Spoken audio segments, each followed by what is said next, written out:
৪৫ বছর ধরে গলায় একটি বিশাল থাইরয়েড টিউমার বয়ে বেড়াচ্ছিলেন আবুল কাশেম নামের এক মানুষ।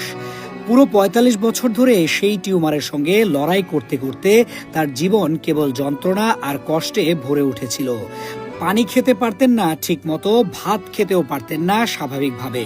আত্মীয় স্বজনের বাড়িতে যেতে সংকোচ, মানুষের সামনে দাঁড়াতে লজ্জা, এমনকি স্বাভাবিক খাবার খাওয়া বা পানি পান করাও ছিল তার জন্য দুর্বিষহ।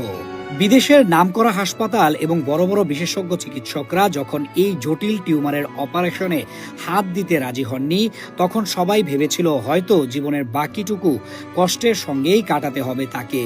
কিন্তু অবশেষে বাংলাদেশেই দেখা মেলে আশার আলো। ঠিক তখনই দৃশ্যপটে আসেন বাংলাদেশের চিকিৎসক ডাক্তার বাসুদেব কুমার সাহা। তিনি জানতেন এটি কোনো সাধারণ অপারেশন নয়, বরং জীবন আর মৃত্যুর সীমানায় হাঁটার মতো এক লড়াই। তবুও তিনি পিছু হটেননি। সাহস, মানবিকতা আর নিজের পেশার প্রতি দায়বদ্ধতা তাকে এগিয়ে যেতে বাধ্য করেছিল। গঠিত হয় বিশেষজ্ঞদের একটি টিম, শুরু হয় দীর্ঘ প্রস্তুতি। অবশেষে সেই দিনটি আসে। টানা 10 ঘন্টা ধরে চলে লড়াই, যেখানে প্রতিটি মুহূর্ত ছিল অনিশ্চয়তায় মোড়া।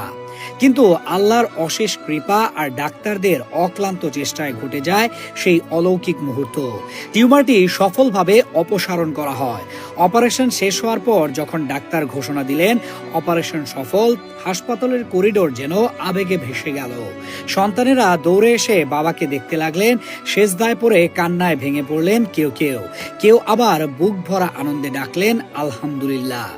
অপারেশন সফল হওয়ার খবর জানালেও ডাক্তার বাসুদেব নিজেই ভেঙে পড়েন কান্নায়।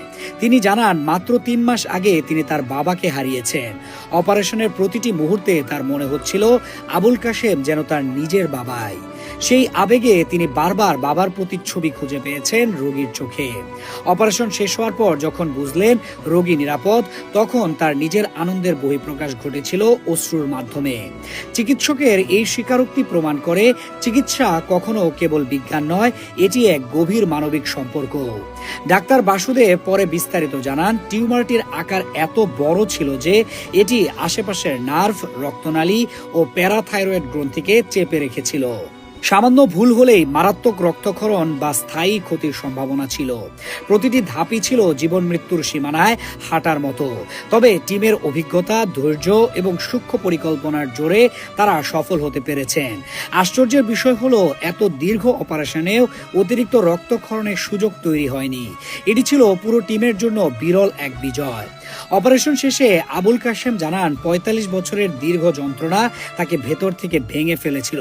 স্বাভাবিক খাবার খাওয়া থেকে শুরু করে আত্মীয় স্বজনদের সঙ্গে দেখা করাও তার কাছে দুরূহ হয়ে উঠেছিল।